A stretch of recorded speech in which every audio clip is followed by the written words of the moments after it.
Very good. One's had a large gold thing on it, don't they, right now? You may now begin. Yeah, I had to write the album on one tour. We're on Summer of Loud. It was about 7 weeks long, and we decided that that's the time we had to write all the songs. So in the back of the bus and in the venues, I was just stuck to a computer writing as fast as I could, and thankfully came up with 10 pretty good songs, so happy with that. Otherwise, I don't know what we would have done if we run out of time, but I'm glad we didn't. This album is entirely about my mother and then my siblings sprinkled in there a little bit, but I did start writing 18 months ago. I kind of start writing lyrics for the next album as soon as the last one is finished, because it's really not like a process that I stop or start. I went through my notes the other day on my phone and I sent down like 30 songs, which is good, but when I read like the first ones I write when I start writing again are always like pretty embarrassing. The way that we've done things in the band for so long is that I hand over the lyrics and they get kind of Frankenstein together, and so a long time ago I decided the only way to stop myself from getting like so depressed about what was happening to the words I'd written that I would just stop paying attention to them. So I kind of write them and they stay there and I don't look at them again until the recording process comes along. So there are like, I think 6 months where I was just writing some shit. A little bit of that has ended up on this record, but it's also in context with experiences I had with my mother anyway. I think there's like 5 or 6 lines that kind of snuck in from earlier stuff where I spoke about my gambling addiction in one way or another. I mean, it both makes sense. For a change, it was my blessings and tell me you pray. Yeah, pray change, yeah.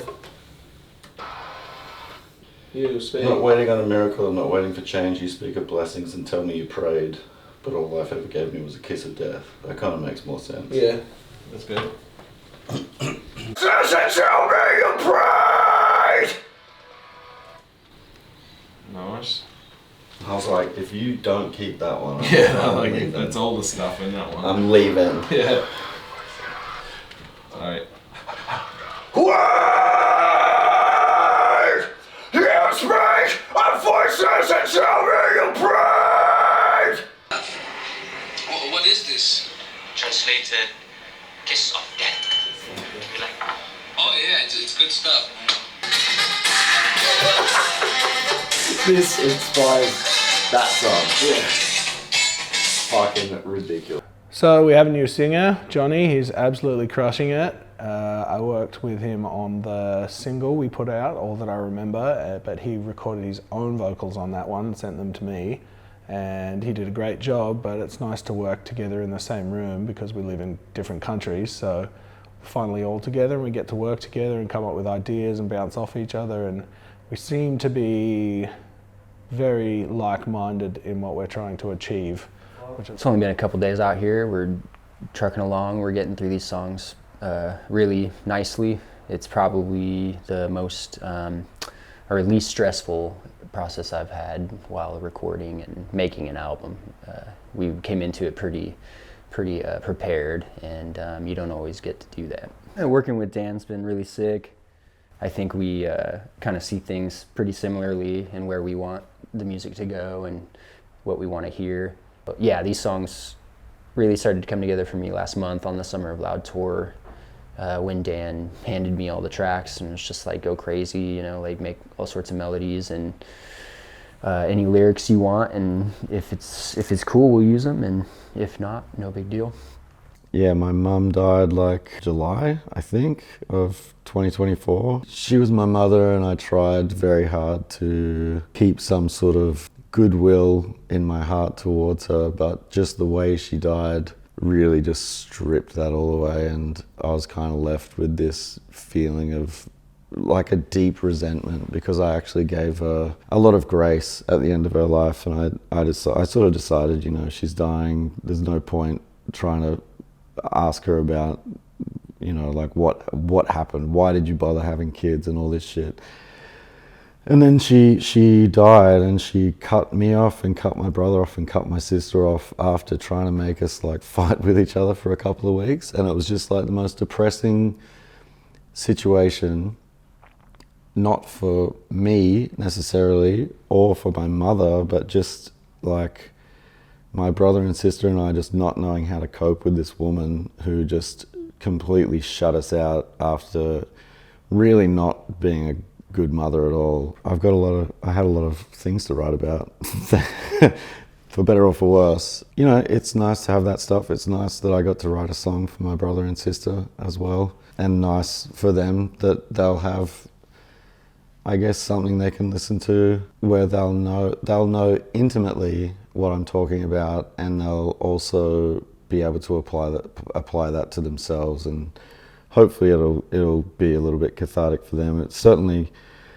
cathartic for me, even though I did find myself some days like crushingly depressed after recording, and I'd be like, oh, what the fuck's wrong with me? And then I'd hear the bounce of the song and be like, oh yeah, all right. It all makes sense. Getting to come here, I've always wanted to do this for so long. I've seen like tons of my favorite bands grab a producer and go lock themselves away in a house somewhere.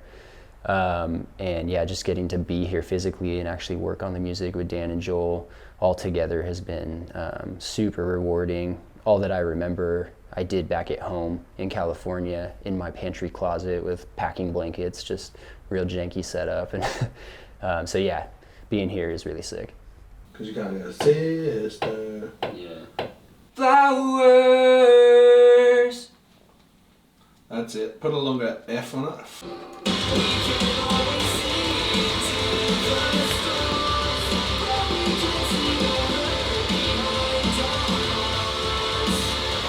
Wait, did you just say behind?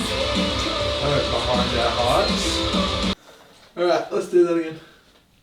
I'm just like I'm like a thorn.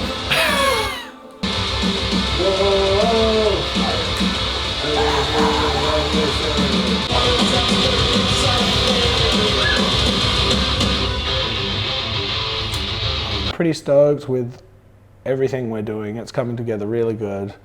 I personally would say we've had a lot of albums in between, but since Let the Ocean Take Me came out, this is definitely it's going to be my favorite one, and I think it might even beat it, which would be awesome for us because obviously that was our breakthrough record, and you know, everyone around us always wants us to write a better one than that. It's not easy, but I think we've done it this time, so looking forward to everyone hearing it, and I think hopefully they agree. We're calling this album House of Cards. That's because our home life, like my home life, and then later my brother and sister, it felt very fragile. We moved around a lot, wasn't any stability. Mother was like a raging alcoholic, not very nurturing, I guess. And for any child, that's going to be pretty confusing. And so I think House of Cards was just sort of the best title that encompasses everything to do with that. So yeah, that's the album, another depressing album about depressing stuff.